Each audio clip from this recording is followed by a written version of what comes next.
What's going on, everybody? The South China Morning Post midweek podcast every Wednesday night and Wednesday morning over there in the US of A or North America. Thank you guys for joining us. This week I'm dolo because Nick is on holiday. He's back in the UK enjoying his time, family time with everyone. You know what I mean? Have fun, Nick. If you're watching, he's probably not watching, but you know what I mean? If he is, have fun out there and enjoy your time off and everything else. Today, we'll be recapping and reacting to everything that went down at One Fight Night 12. It was an eventful night. A lot of fights with implications, so to say. We'll go over all of that eventually.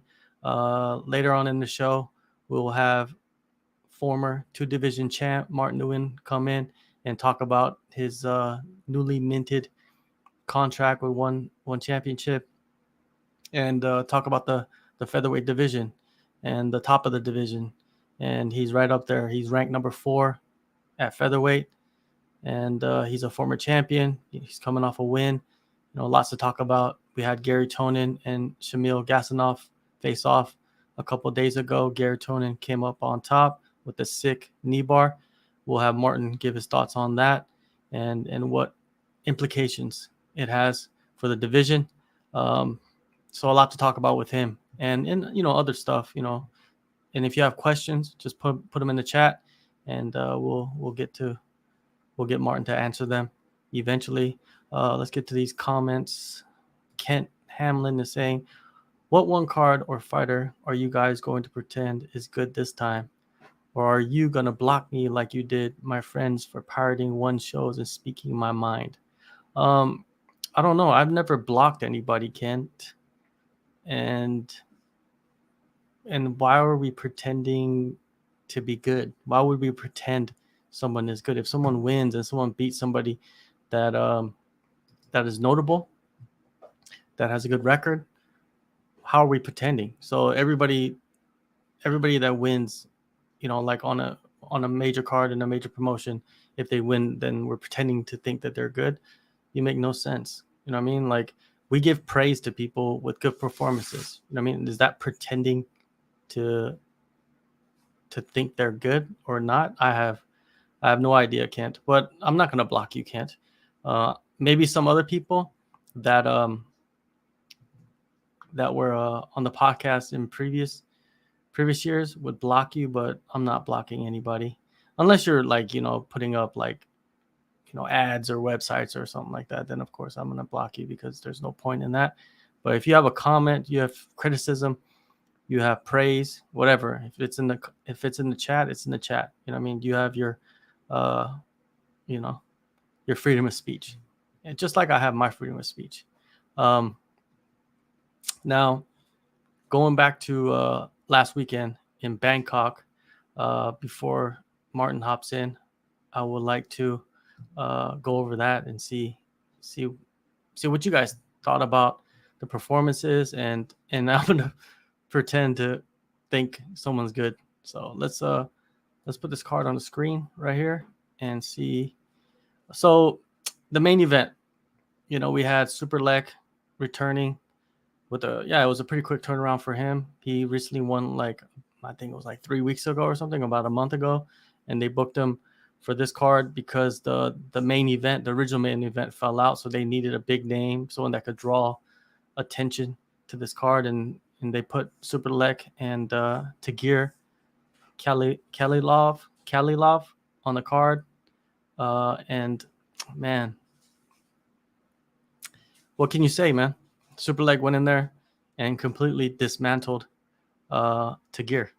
And Tagir is no joke, man. Tagir went to split decision with Rodtang. Does that say Rodtang's not that good of a fighter because Superlek went in there and ran over Tagir? No.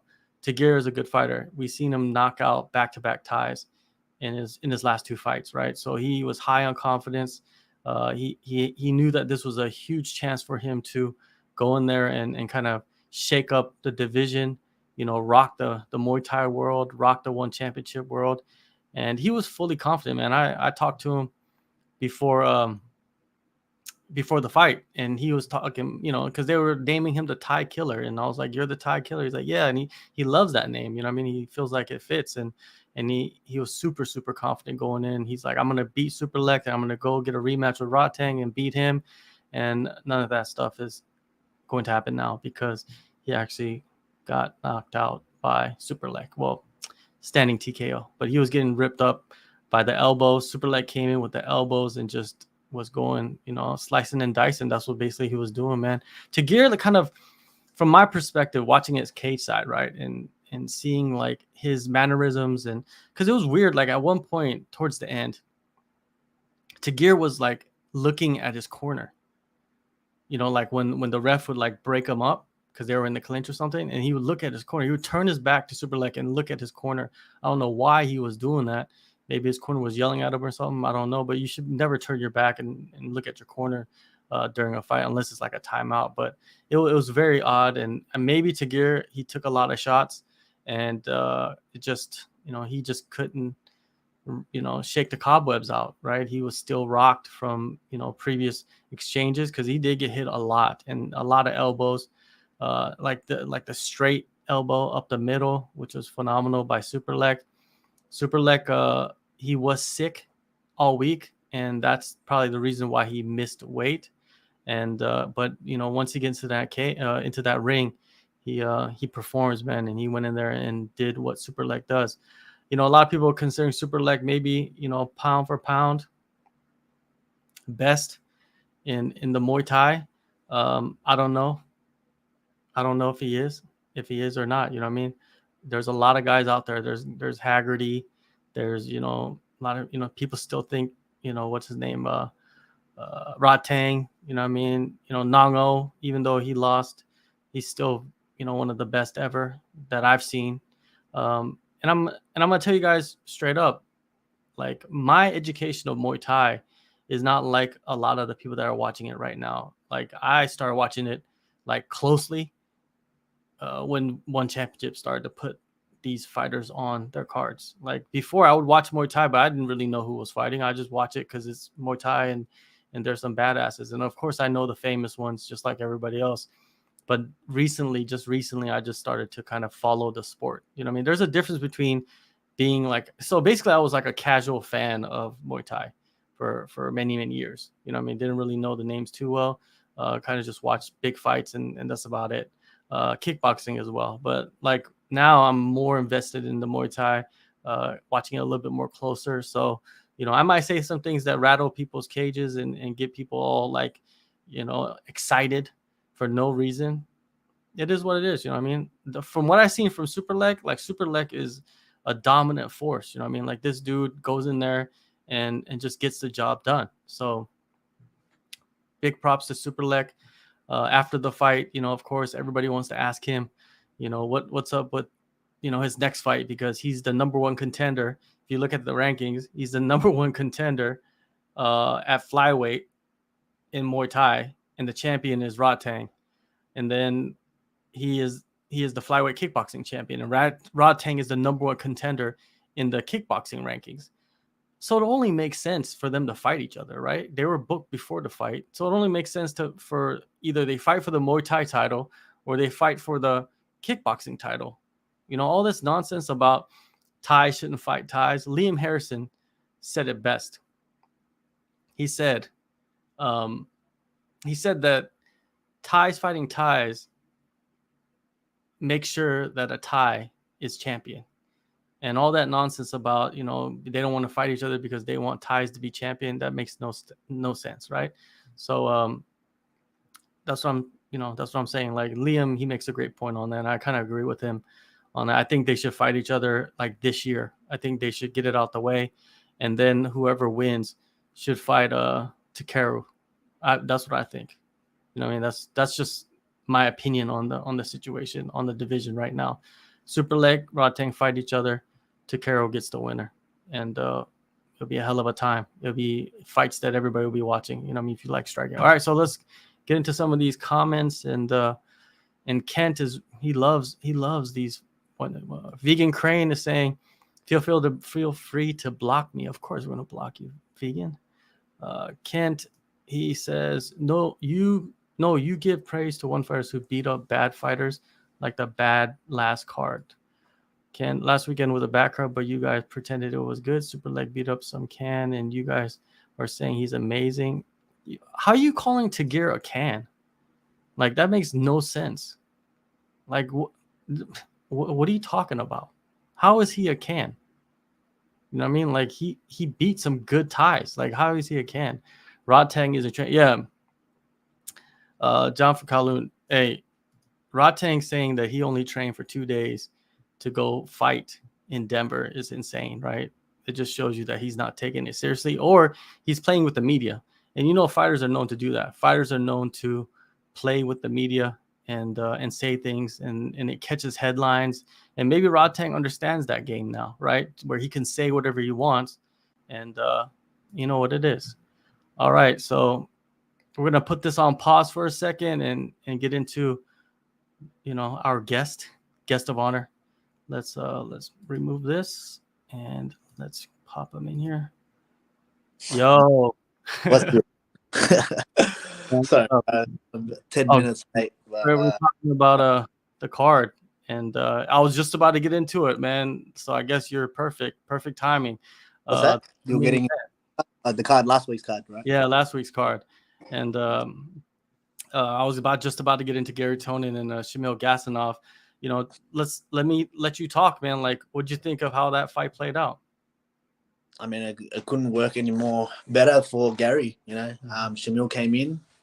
I felt like he wanted to prove Gary and everyone wrong by kind of like grappling with Gary, where he could have just used his wrestling just to, you know, he was already piecing him up and hurting Gary on the feet and like when he had top control.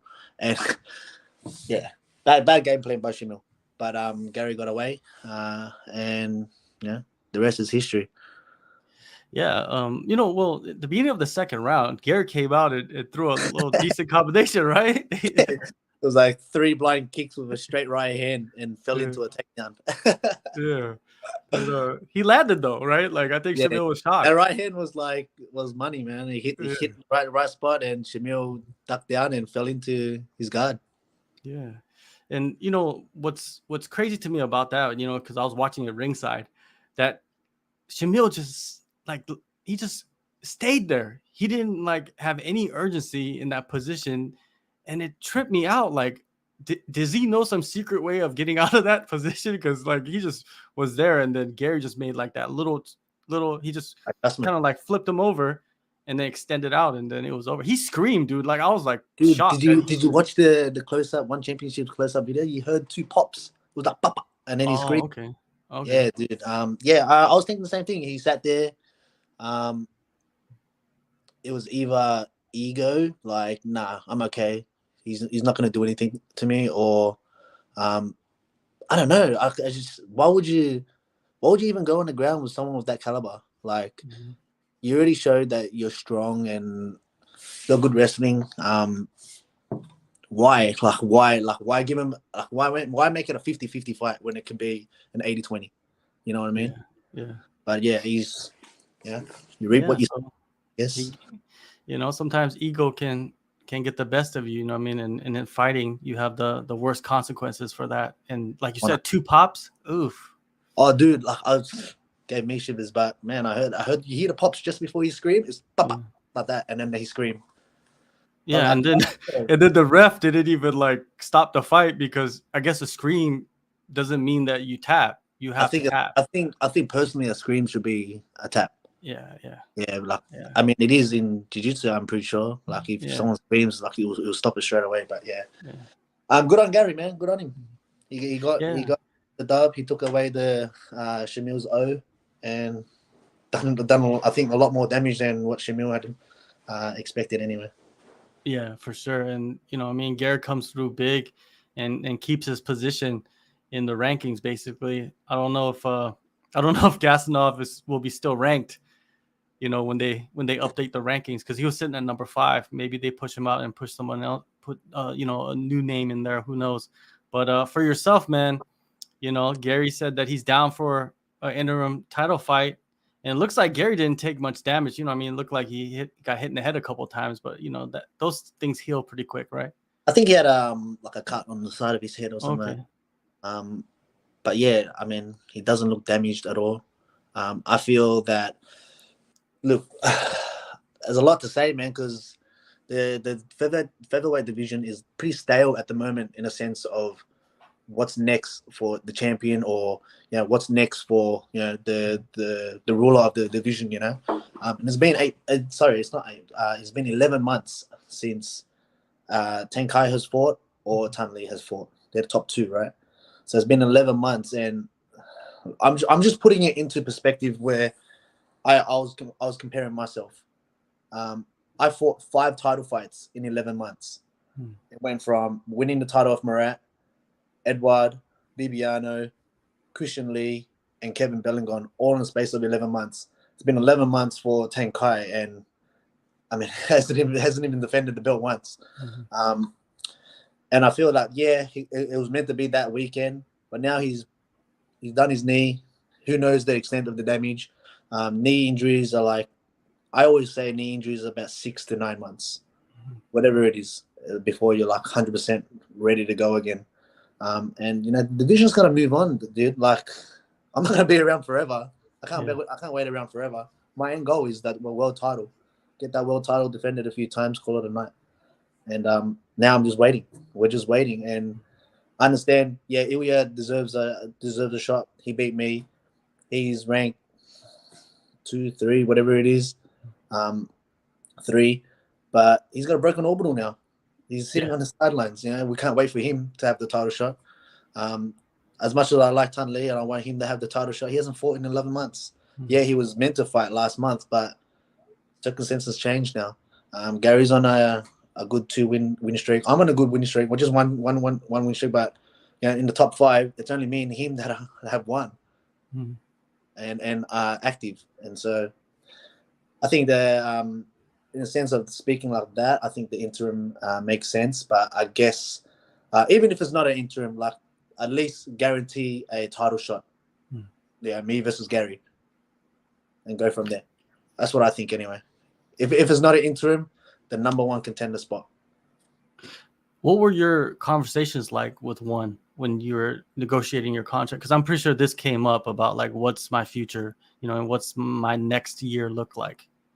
I didn't. Yeah, to be honest, I didn't think. I didn't talk anything about the next few matches or anything like that. I just said to him my end goal and my ultimate goal, like, fuck all the noise, fuck everything else. My end goal is just to get that world title back in. This contract will line me up to get it all back. The negotiations were smooth. I just spoke to Chachery. He noticed my loyalty, and you know, I pretty much put the time in, and everything went smooth that way, in a sense where I'm happy. Let's just say I'm getting paid more than what I was as a champion. So not to say that I'm getting paid more than a champion right now, because pay has changed. But when I was a champion, I'm getting paid more. So I'm happy with that. Damn, that's good. That's good to hear. We just heard that Rotang was getting like 10 million baht, and Stat Fairtex is about to get 10 million baht as well, which means that's great to hear that fighters are getting paid more. You know what I mean? Yeah, definitely. Everybody's getting paid more. Now, I'm not saying everybody, but a lot of people are getting paid more from what it looks like from my conversations with fighters. 100%, 100%. Yeah. I mean, guys that start off and demand a lot.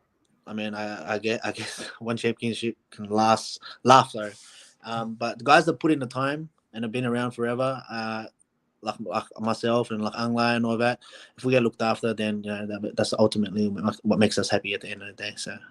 Yeah, for sure. Now, going back to the division, you know, you say that Gary and you for the interim title makes sense. You know, and Tom Lee sitting there, you know, it's not his fault that the title fight got canceled. Would that be an option too? You know what I mean? Like, to get this division moving, is like Gary has a cut on his head. You know what I mean? I don't know. Usually those things heal pretty quick, but I'm just saying it might not. It might get if nothing bad happens to Gary, but I'm just saying. So could they put the fight on in like the next 2 months? Even if it's like let's just hypothetically, let's just say Tunley versus Gary Turner #2. Like, I don't think anyone wants to see that because of the way it finished the first time. Mm-hmm. And they fought as well. So, in opposed to me versus Gary, I know for a fact that Chachi wants to see that fight. So, Okay. So we'll see what happens. I mean, even if it's not for an interim title, it's at least guarantee it to be a #1 contender spot. Okay. Yeah, and go from there. So you want to put pen to paper before the end of the year against Gary if it's not even the title, it's just #1 contender. Definitely gonna happen. Whether it happens on my next fight, I mean, I want it to happen on my next fight, but I'm just waiting for one championship from there. Like, I know I'm gonna get ready. I'm flying out to Florida within the next 2.5 weeks, 3 weeks, and starting my fight camp, and I'm getting ready for October 14th. So, whoever it may be, it needs to be a guaranteed #1 contender spot, or give the fans what they want. Me versus Gary, in title even. Like, I don't really care. Like, anything, #1 contender spot. I know Gary's end goal is the world title shot as well, because that affects his paycheck, and like me too. My end goal is the world title shot as well. So at least if say Tang Kai is out for another 6 months, at least we guarantee him an opponent for when he's back, or if whatever from there. So yeah, he's been out for a while, man. Like you said, 11 months. That's a long time. Fun, dude. Like, I get there's other champions that haven't defended. Like, let's just say I don't want to brag or put anyone down or be disrespectful or anything like that. But Janet Todd, 3 years kickboxing title. I know quickly he was in the tournament, so that cancels him out. But there's like a lot of fighters that haven't defended their titles after they won it, or multiple times anyway. So I know that one championship have a lot of fighters on the roster that you got to even it out a bit. But man, like, I think as a champion, don't you want to get paid? Don't you want to just fight? Who cares? Like, when I beat Jadamba, I was back in the cage within 3 months, against Mashishima. Like, I didn't really care. I just wanted to keep the ball rolling and keep fighting and get paid and go from there.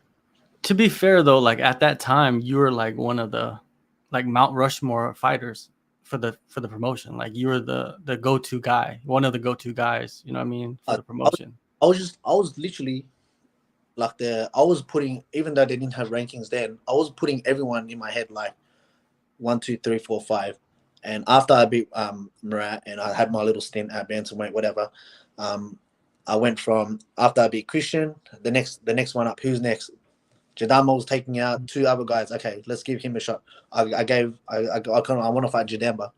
And the next one after that, Mashishima knocked out Murat. I'm like, okay, I want that Japanese guy, Mashishima, next. And I was like, literally, I was pinpointing my camps. I would know the dates of the events. And I go, I want that date. I'm going to be ready for that date. You guys, this is the next opponent who I want to fight. I'll give 1, 2, and 3 options. Tanli was on the option between Mashishima and Tanli. And they gave me a Mashishima. I was like, perfect. And then after that, I was like, okay, it was between Mashishima and Tanli. So Tanli beat Boku, I think it was. Boku. And then I was like, okay, it's going to be a Tanli fight. And then, so that was I think around August. I fought Mashishima, and I was meant to fight Tanli March or April. And then COVID took over, and then that got delayed, and then we ended up fighting like later in 2020 or something like that. Yeah, I think, some people don't realize there's so many moving parts to putting a fight together. You know what I mean? Like, there's injuries, there's, money, there's contracts, there's timing. Timing is, I think, the most important, right? Like, if you guys can line up at the right date, at the right time to have a fight. So I guess that's what One Championship is going to do right now, is they're thinking like, what do we do with these 3 guys? Because you're the 3 guys. Everybody else is kind of framing off, like you said, his orbital's broken. I saw him after the fight in the hotel. His face was not looking good at all, man. It was like in the corner. It was in the corner. It didn't look bad at all. Like, I thought he relatively came out of that fight like unscathed, and like he's definitely going to be the next person getting that title shot. And then when he got interviewed, I was like, whoa, what happened to Yeah. that eye? Like literally, I was like, whoa, where'd that come from? And Yeah. then I heard, I think through Nick, that it was a broken Yeah. orbital. That there itself, the orbital, like, man, that doesn't get right until at least a year. I'm no doctor, but like I'm giving Yeah. it like proper time frames. Like he can be back in 6 months, who knows? But is it fully healed? Like, do you want to take that risk? But yeah, like, who knows, man? Who knows?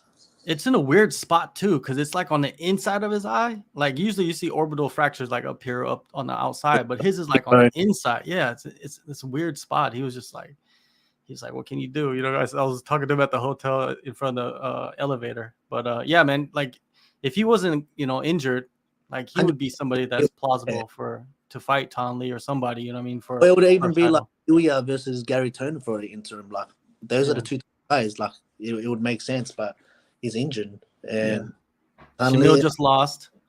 Yeah, Tan Lee, I mean, he hasn't fought since he lost the title, even though I don't know, like, I don't know how. I guess the champion needed to fight, and that fight was relatively somewhat close.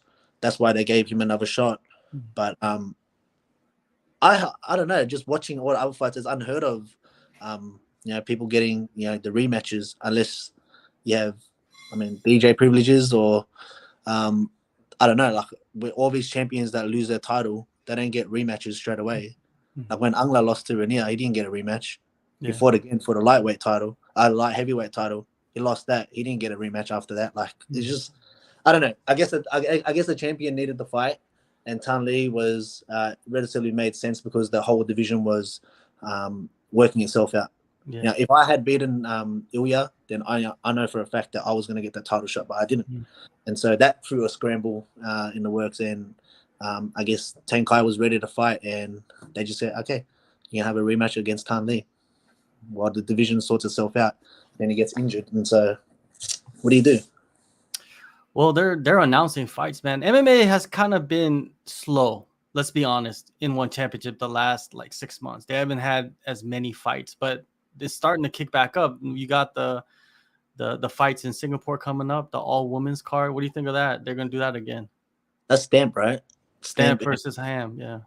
That's a good fight, man. Yeah, that's a great fight. That's gonna be a scrap. But yeah, that's a great card. Is it an all women's card? Is it? Yeah, like the main card. The main card, they're gonna have Danielle Kelly for the inaugural, I believe, strawweight grappling title versus Jessie Khan, the Cambodian girl from the States. And then who's the other? Oh, Wonder Girl. She's back, but she's fighting this Friday, and then she's gonna be back in Singapore, and she's fighting Zhang Jinong. Even I'm scared to fight Zhang Jinong. But it's striking rules. For striking only. I love that. I think that's the best fight on the card. But I mean, it's not like Zhang Jinong's a grappler. No, she's not. Yeah, exactly right. She's gonna throw those hammers. Yeah, it's gonna be a banger fight anyway. So yeah, I like that. Big fan of Zhang Jinong, so it's gonna be she's doing her thing, man. Yeah, but that card is gonna be pretty good in Singapore. But it's like they're bringing in, I think, more of the MMA soon, and I like to see that a little bit more. You know what I mean? Yeah, Muay Thai is killing it though, man. You can't blame them. You can't beat Muay Thai, man. Like these Thais are ready to fight, whether it be Thais or the kickboxing guys that transition over from kickboxing to Muay Thai. Like they can do both. So the striking aspect of one championship cards, whether it be Muay Thai or kickboxing, it's always going to be busy. I'd like to see him do more of the lightweight division. I think you don't see much in the lightweight division. The last one, notably, that I had seen was their recent one against Lowen Tainenes versus the ex-champ. Oak. Yeah. Oak. That's the only noticeable lightweight bout that I remember. I haven't seen many lightweight fights. Like I said, the MMA's kind of been slow. Denver had a couple of fights. You had, Mighty Mouse and Moraes, and then you had Saldich he got knocked out by Katastam. That was insane, right? I betted on that fight. That was a good bet. Katastam is nuts. Man, if you want to go toe-to-toe with Katastam, you don't go toe-to-toe with Katastam. You take that guy down. No. He got some buried. He got some bodies buried or something. You know what I mean? Like he's not. He's a killer. Is a big, But like you said, you know what I mean? Like Christian Lee looks like he's gonna be back maybe next year. So that maybe that could. But he's also a 2 division champ. You know what I mean? He's also a welterweight champ. but they're doing interim titles for his divisions now. So at least when he Yeah. comes back, guaranteed opponents. I get that, but who's like they haven't announced anything. So like let's say in lightweight, who would you put in an interim title fight? Would you put Oak in there again because he won? Possibly Oak versus Daggy. No, I wouldn't say Daggy. Has Daggy won since then? I don't think he's won. Oh yeah, he beat Timothy. Sorry, That's right, he did. He beat Timothy. Yeah, that would be a banger fight. Oak and Daggy. There's Habib's boy. Was it Sagid? Yeah, Sagid. I'll put Sagid versus Oak. Interim title. And for the welterweight title, I will go Murad versus Katastam. Yeah. There you go. I think man. They're banger fights and they're fights for Christian to come back to. So, I mean, I just want the divisions to start pumping out the MMA. You know what I mean? Deep down inside, I'm an MMA guy. You know what I mean? Like that's what I love. So I want to see more MMA in the ring or the cage. I don't know, man. Lumpini, you fought in the ring a bunch of times. So and fighting MMA in the ring is different. Yeah, like, fighting in the ring, like for real. I don't know what it is. It's just it's obviously much smaller. There's no cage wrestling or anything like that. So that aspect's through the roof. But man, I don't know what it is. It's just the atmosphere and just I don't know. Fighting in the ring is just it's different. It's that white canvas too. It makes it weird, like different. Man, 100% the white canvas. I don't know, man. There's just something about fighting in the ring that just does it for me. Like I know when I go out there, I'm excited. But yeah, the white canvas and the lights are like somehow like they only focus on the ring. It just pops out real good, and dude, I don't know, man. Everything's faster. It seems like too. In the ring. It is definitely faster. But I'll tell you what about something about Lumpini. I fought in 21,000 packed out seats of Mall of Asia Arena. There's only 2,000, 3,000 max in Lumpini, and it's much, much louder. Like just the atmosphere, you can feel like the crowd. In Mall of Asia they scream and it's loud. Yeah, it's loud, but you don't feel that energy. Whereas Lumpini, when they scream, you kind of feel like they're right there, like just the back of their head screaming. So yeah, that's amazing. Yeah, Lumpini, it's cool to watch. Like after a fighter wins and they climb up on the corner on the ropes. And you see everybody in the background. They're so close. They're like right in front of your face, man. When you're in the cage in an arena, everybody's kind of far away, right? So when you get up on the cage, you used to get up on the cage all the time, right? All the time. Like look out, right? Everybody was far away. 100%, 100%. I look at Malakan. He done like 2 bunny hops and he was in the ring already. Holding on to me. I'm whatever his name, the heavyweight. It was like a hop and then a hop and then a hop and then he's grabbing onto his neck. There was no security for that. There was no security for that. Security dropped the ball just a little bit. Yeah, man. Those guys, they're big boys, man. They're scary. Yeah, man. It's gonna be good to finally get more MMA on the cards, and it's good to see that you're back and you're signed. You know what I mean? That you're kind of locked in. You know what I mean? That's good to see. I already said to when I was negotiating the contract and I was speaking to Matt Hume, I proposed October 14th. So nothing's locked in yet, but they've got my name down on the list for October 14th when they start making the cards. Okay, Martin's going to be there ready to go. So I said October 14th, I'll be 100% ready to go. And you guys give me anyone in top 5, I'll take them on, like anyone. So that's one step closer to getting a title shot. Now I know that the division, there's a lot of up and comers now, from the Friday night fights to one fight nights. Like a lot of featherweights coming through the ranks now. And bro, it's like I'm the only guy in the featherweight division. They're all calling me out. Yeah. I actually messaged Tagir. I'm like, bro, why are they calling me out? Why don't they call you out? Like, why is it always me like that?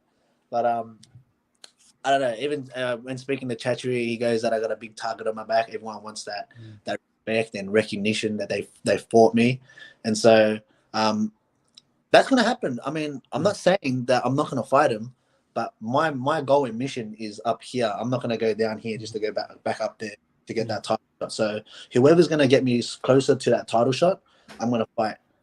Now, if one championship want me to fight any of these guys that are coming through the ranks and that are calling me out, I need it written down on paper, guaranteed that if I win, I get a title shot. Like that's my for me. I want to fight someone in the top 5, someone that makes sense. If you want me to fight someone that's not in the top 5, I mean, why do we have these rankings? Yeah. If you want me to fight someone that's out of the top 5, you have to guarantee me a title shot if you want me to do it. So, other than that, I'm waiting for Gary. I'm waiting for Tank Kai to come back. I'm waiting for all these guys. So, yeah, because if they would have fought, you would be lined up probably to fight the winner, basically. Bro, right? I want 100%. It was either me or Gary since he beat Shamil. Yeah. So, man, even if Shamil isn't injured and he wants to fight, I'll fight him too. Like anyone in the top 5 that's going to get me that title shot in the next fight. That's who I want. Yeah, Gary said it best in his interview. He said that, I want to fight Martin because it's just as important as the belt, because it's like you're the guy that built the division. It's true though, man. The division is, I don't want to talk myself up on anything, but the division was at a stage like built around me because I was the double division champion. Yeah. All these people. Truth.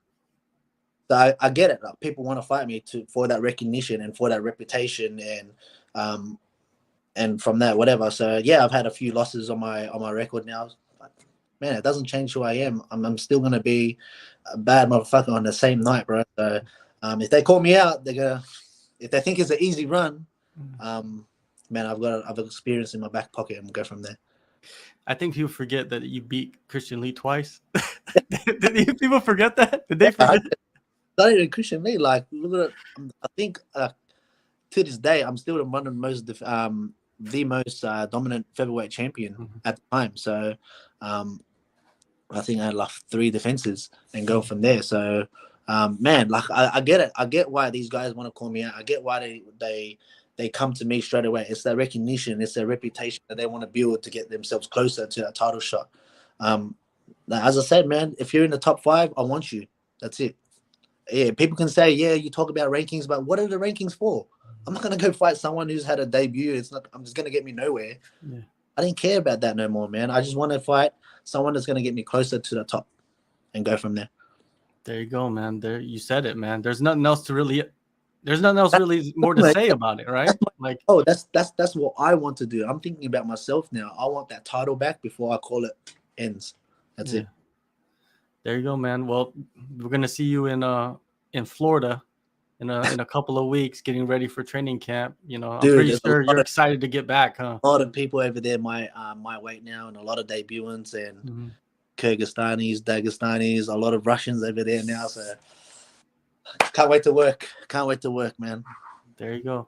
Well, anything you want to say last, man, before I let you go? I appreciate you guys, man. That card last week, people can talk whatever they want with it. I thought it was a cracker card. For myself anyway, it kind of made the division make a bit more sense and go from there. But appreciate you, John, as you're always. Nick doesn't deserve a holiday. The guy doesn't work hard enough. No, but I see you guys fight week, man. Did you guys used to call him Ed Sheeran? Yeah, Ed Sheeran. Dude, he showed me a photo of me and him. Honestly, like, I'm not being rude. I'm very bad with faces and names. And I think I started only talking to Nick more recently as of maybe 2022. At the start of 2022, end of 2021. I think around that Kim Jae-woong fight anyway. But he showed me a photo back in 2019. And I was like, shit, I didn't even know that was you. He goes, hey, that's me and you. I was like, how did I only just see this? But what a guy, man. Amazing guy. He's the guy that's putting in work for one championship, man. He's putting in work. 100%, man. Good on him. For the fighters. I'm happy for him. Yeah, man. Take care, and man, I'll be in touch, man. We'll definitely talk again. Real soon. Take care. All right, bro. Talk to you soon. Bye. All right, everybody. That was Martin Nguyen, and just coming by to give us his thoughts on the division. And we were talking about how right now in one championship, there's not as many MMA fights, right? And and it's the truth, and that's why maybe the divisions are not moving along as fast as possible. But when you look at featherweight, Tenkai is injured. That he was supposed to fight Tan Lee. That fight got canceled, and Freemanov, he beat Shine, but his orbital is broken, and we don't know when he's going to return. Shamil just lost to Gary Tonant, so you got Tan Lee most likely be able to fight real soon. Maybe they're trying to have him fight Tenkai because maybe Tenkai is possibly going to return before the end of the year, so they don't want to give that interim title shot or anything like that to anybody. Or maybe they're thinking about maybe Martin and Gary fighting for the interim title. Maybe they're thinking about Tan Lee and Martin fighting for the interim title. I don't know. No one's telling me anything, but Martin's ready. He said in 2.5 weeks, 3 weeks, he's going to be back in Southern Florida at Kill Cliff FC to begin his camp.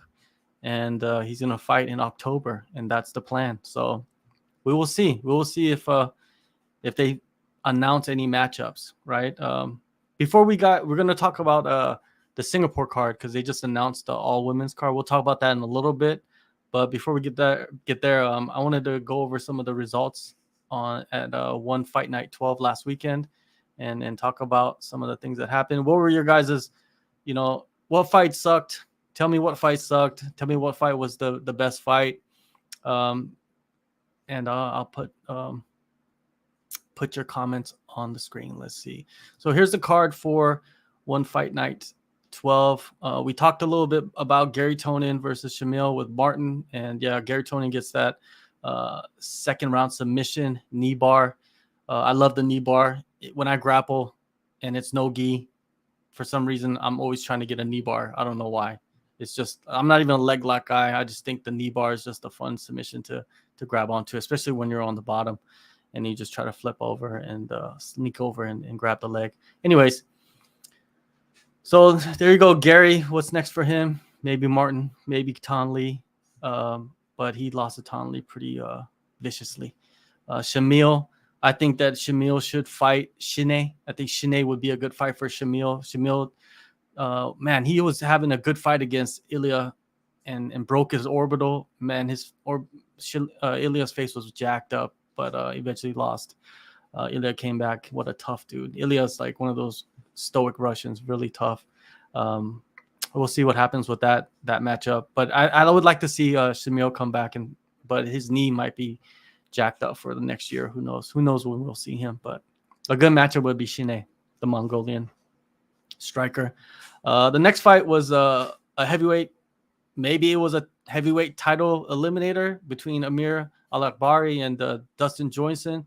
Dustin Johnson comes in on short. Well, this fight was just on short notice, at least from Dustin Johnson's side. That's what he said. We don't know if Amir was getting ready for a fight on this date or not, and they just had to put him in there. I have no idea.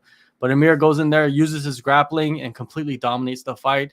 And Dustin Johnson taps to strike. So if you watch the replay carefully, he tapped to strikes, man. That's what happened, because he was just taking punches and elbows to the face continuously, like unanswered. It was pretty crazy.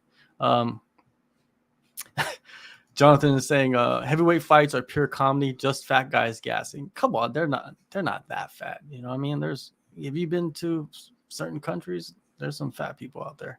But anyways, being fat doesn't make you a bad fighter. Let's just put it that way. Anyways, next fight was bantamweights. But well, actually, it wasn't even bantamweight. It was a catchweight fight between Jay and Yuya Wakamatsu. Yuya Wakamatsu, he's been having trouble with the hydration and the weight, and so he missed weight, and they had to do it at catchweight. And Jay, he also had trouble, but he made weight and passed hydration on the last try. But Yuya went in there and completely dominated that fight. It was kind of similar to the Amir Johnson fight, right? Except for there was no tap. You know what I mean? Yuya just went in there and steamrolled this guy. Yuya was a killer all week. You know, I got to interview him before the fight, and he was limited on his facial expressions, and Jay was much more happier to be there. But Yuya went in there and did his thing, and yeah, man, I think I think we've seen the next version of Yuya Wakamatsu, man. This guy, he is a violent man, and hopefully, um, they gave him a good matchup coming up. You know what I mean? Jay was ranked number 5. He beats the number 5 guy, but misses weight. Does that put him in the rankings? You guys know, just like me, it can. You know what I mean? Sometimes it matters, sometimes it doesn't. It just all depends. What is it? I think he should fight. He mentioned Kairod, but Kairod is, of course, suspended. So I think maybe you put him against Adriano. Maybe Adriano. I think, did they fight already? Let me see. Let me see if they fought already or not. Let me put this on. Let me see. Yeah, they did. Yes, they did fight, and Adriano beat him. Defeated him by submission. Maybe a rematch. I don't know. You know what I mean? I don't mind rematches after a bunch of fights. That was his last win. That was Adriano's last win was against Yuya Wakamatsu. Since then, he's lost back-to-back fights to Demetrius Johnson. Anyways, we'll see what happens with that division. Now let's go to the next fight. Akbar Abdullayev and Aaron Carnate. So Aaron Carnate, a lot of hype behind him. And man, Akbar goes in there and just this is the first time I've seen him fight live, and man, this dude is so athletic. His spinning kicks, that's what eventually ended up hurting Aaron. And yeah, man, a lot of people are online are saying Akbar should be fighting a top 5 guy next. You know what I mean? And if you think he's ready, I don't see why not. You know what I mean? And this is featherweight too. I think he called out Martin, which is crazy. Yeah, he did call out Martin after the fight. After the fight, he said he wanted Martin to win. Martin said earlier in the interview, he said, man, everybody's calling me out. Like, everybody wants to fight me. It doesn't matter if you're in the rankings or not. And it's true, man. A lot of people do have Martin's name in their mouth, and Akbar is one of them. He's a big prospect coming out of Kyrgyzstan. Keep your eye on him. I like him. And Aaron, I believe this was his debut. Let's see what he can do in his next fight if he comes back. You can't really, judge a fighter by one fight. So let's see what happens with him. Next fight was Petjija. Man, I think Petjija she's the next Muay Thai star, at least women's star for one championship. I think she will become massive. This girl has power. She don't look like she has power, but she has power, and we saw that when she clipped Lara Fernandez, and Lara was really on stanky legs. And then Petjija goes in there. She has the killer instinct. She will finish fights. She comes in there, calls out Alicia Rodriguez, and I like that fight. Because Alicia she's only fought 2 people in the last 2 years. Her debut was against Stan Faircus, beat her by decision, and has just recently defended the title against Janet Todd. And I think Petjija, you should put her against her. Why not? Put her in there and see what she can do. And then you got other fights that she could have against Janet Todd and whoever else is in that division. I would love to see it. I would love to see that division grow a little bit more. Bring in more girls at atom weight Muay Thai, because Muay Thai is always fun. Petjija, she's the next star. I'm telling you. I think her ceiling is so high, and with Muay Thai growing and expanding, and one championship getting bigger in Thailand, she'll be a staple. She'll be a staple. Let's see. The next one was a catchweight fight. Walter Goncalves. He's usually I think he usually fights Muay Thai, but he makes his MMA debut against Bama Duoji, and Duoji. This was a weird fight because Duoji wrestled a lot of the fight, and he was winning the fight. You know what I mean? He was doing damage, wrestling, all of that stuff. Goncalves just couldn't get up, and then one time Duoji, he punched Walter Goncalves right in the nuts. Like Goncalves was on his back, and Duoji just punched straight down into his nuts, and then he thought the fight was over, and Duoji went over and celebrated, and even the people ringside thought it. They turned on the music and everything, but then Herb Dean had to stop him. But anyways, Duoji, he's talking about going back up or going back down. He doesn't know. I don't think to me, to be honest with you, this wasn't like a really impressive win. But we'll see what happens to both these guys. Tammy Mushimeshi, she goes in there and beats her friend, former training partner, a girl she's competed against many times by decision. I just think that the grappling, there should be something done with it to where there's like a definitive winner instead of a decision. I just think that with grappling, it's just too hard. I mean, even fighting, it's hard to judge it, but with grappling, is even harder. I think that they should do a sudden death round, like Eddie Bravo style, EBI. They get a choice, if one, you could take the back or you could get the mount. You know what I mean? Something like that. I don't know.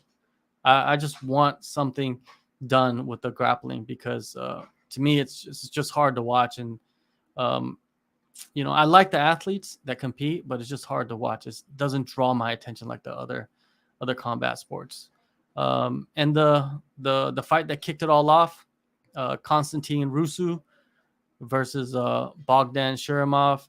Sharamov goes in there, head kick knockout in the third round. And I saw Sharamov the next day in the hotel when I was about to go home, and I asked him about that, and he said he hit him with the dip between your foot and your leg. You know what I mean? That area, he caught him with that part of his leg, and basically that's what ended the fight. And yeah, so we'll see.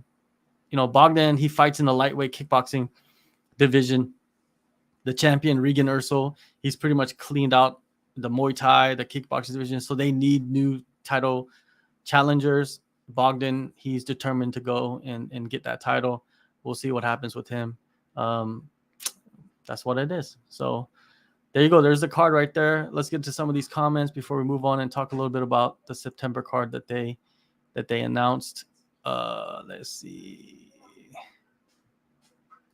Nicola says they need to find guys for Roman. They definitely do. Roman was supposed to fight, right? And then the challenger had to pull out. So we'll see what happens. I think they're going to rebook that soon.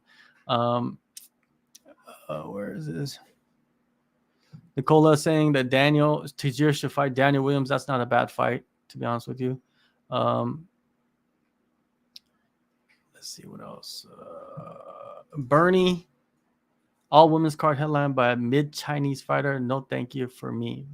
It's not headlined by a mid-Chinese. It's not headlined by a Chinese fighter. It's headlined by Stamp Fairtex and Ham So Hee. So it's for the vacant atomweight title. We'll talk about that in a second.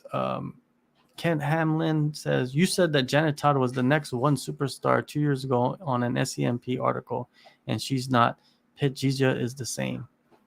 I don't even write articles for SCMP, so I don't know what you're talking about, buddy. Maybe you should screenshot the article and send it to me.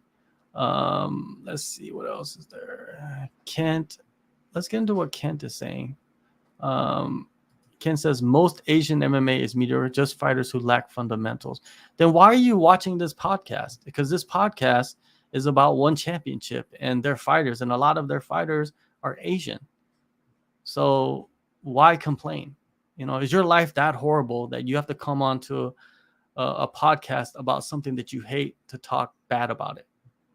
Is that how you're living your life? Your life is so horrible and wretched, and you're just a terrible person to just come on here and talk about people that are chasing their dreams and trying to make a living for themselves. You know what I mean? Like, it doesn't make any sense for you. You know what I mean? There's times to talk crazy about things, but just in general, just saying that everybody's mediocre and then everybody lacks fundamentals.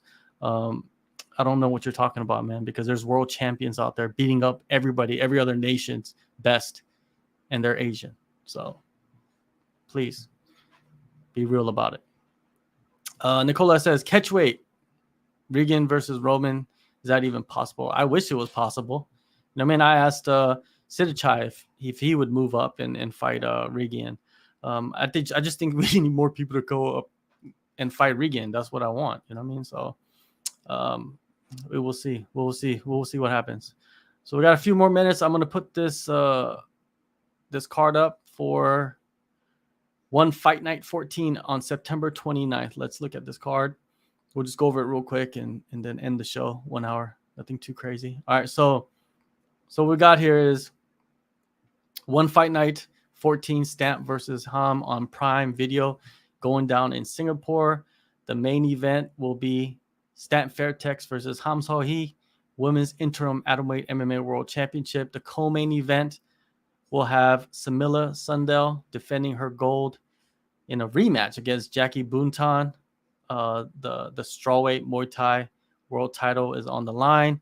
And then you got Daniel Kelly and Jessa Khan facing off for the inaugural atomweight submission grappling crown. I hope that ends in a submission. And then this one is the one that interests me. You know what I mean? Of course, the main event is probably the best fight, right? Co-main event is not that bad either because Jackie Bouton looked incredible in our last fight. But anyways, this fight is the most interesting one. Zhang Jinong versus Wonder Girl. And it's a special, look what it says, special rules striking. So I wonder what kind of special rules striking this is. The reason why I say I wonder is because if they're fighting striking, right, wouldn't they just be Muay Thai or kickboxing? But what makes it special? That's what interests me the most. Because they would have just put Muay Thai, right? Muay Thai, 4-ounce gloves. You use elbows, knees, punches, kicks, normal, right? But it says special. So it got me a little curious to why this is such a special striking match. Maybe down here on the article, it will tell us, but maybe not. I don't know.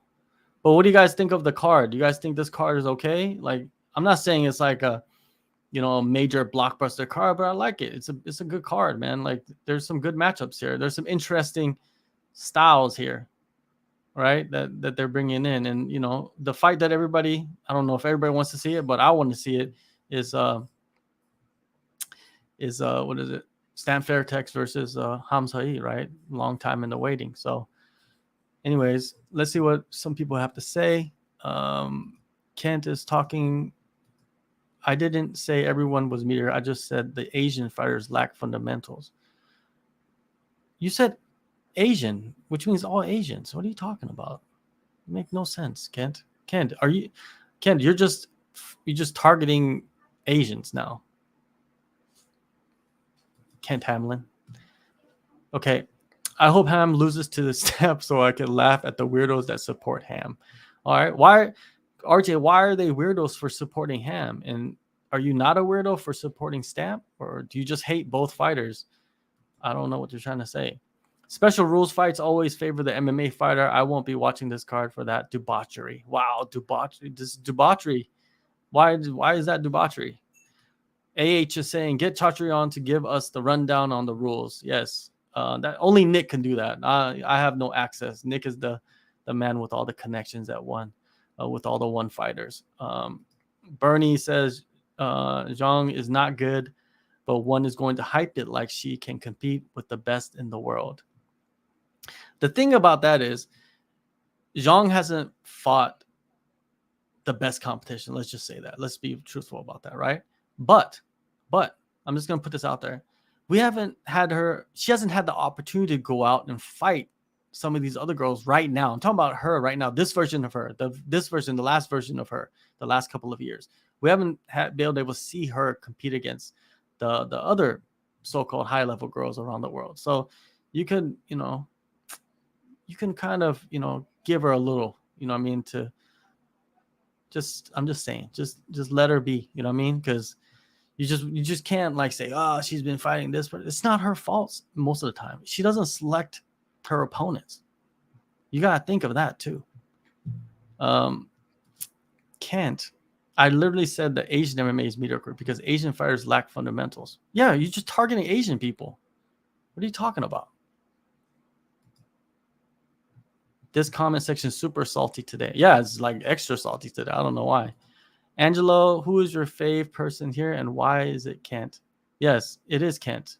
Because Kent just exposes himself for the stupidity that he blurts out. And there's a bunch of them, you know what I mean? But sometimes Kent comes with some real deal stuff.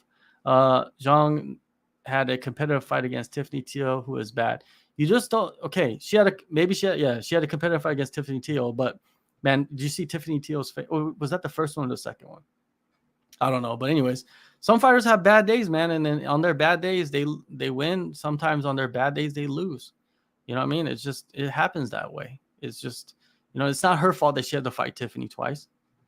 She's going out there and fighting the people that is offered to her. So I'm not gonna like sit there and like shed on a fighter because she's fighting a certain level of competition, but it's not her choice. You know what I mean? Like this is who they offer her, so she fights. What do you expect? You expect her to be like, no, I'm not fighting her. I'm not fighting him.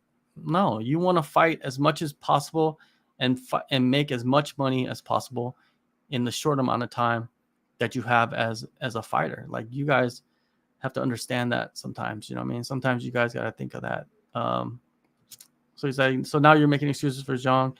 You were being real for a second, but now you're making excuses. No, I'm just saying that she doesn't have the choice. They didn't bring in the competition like they did for like the atomweight division. Like they didn't bring it in. You know what I mean? They brought in decent competition for the atomweight division. For the strawweight division, they didn't do that. You know what I mean? They just didn't. We just didn't see that happen. So hopefully moving forward they do. And Zhang will get exposed like you're like everybody's saying in the chat, like she is not very good. She's a mid-level fighter at best. Kent saying she's a mid-level fighter. Possibly she is a mid-level fighter, but we don't know yet until she fights somebody that's high level. And then maybe you'll eat your words, maybe you won't. You know what I mean? Maybe she will fight somebody high level, like up to your standards as high level, and maybe she will lose. And then you could come back on here and tell us, you were right, and I'll be like, you were right. You know what I mean? It is what it is. You're right. Nicola, maybe Rotolos will light up the MMA divisions when they transition. Yeah, they're both of them are talking about transitioning this year into MMA. So we'll see. We'll see. I think they'll probably announce something soon for one of these boys for MMA because they really want to stay active, and they're one of their favorites, man. What else is there? There's really nothing else left to talk about this week. Next week we will come back and see what's up with all the haters. You know what I mean? Well, the haters is good, man. You guys stay on and help the algorithms on the YouTubes and all that and the Googles. But there's a lot of fights, I believe, that will be announced in the next couple of weeks. And you guys will,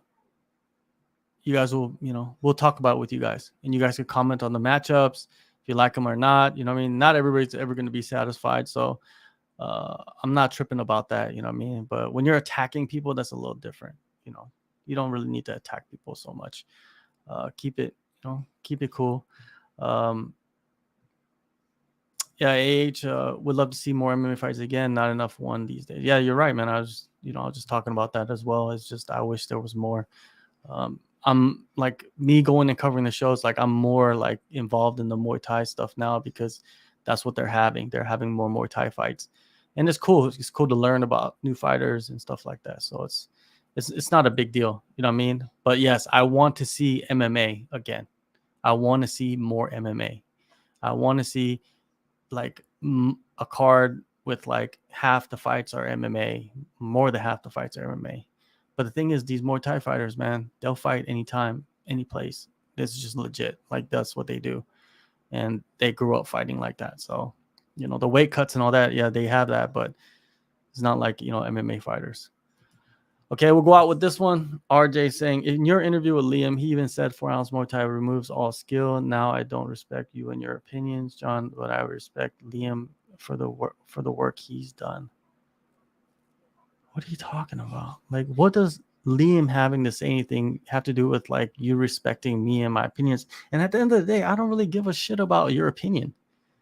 Like, why would I care? Like, I'm on the screen. You're at home alone in a dark room talking crazy online about something that you have no control over.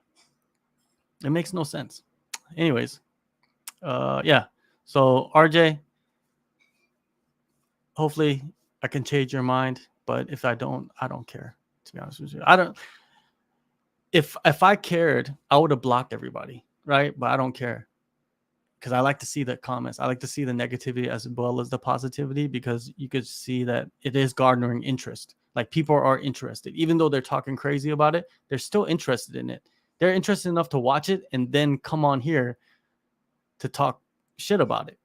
That's how much interest that they have. So keep doing what you're doing, and I'll see you guys next week. Vegan Crane and everybody else, have a good week, and the rest of you, have a good week as well, and try to be happy, man.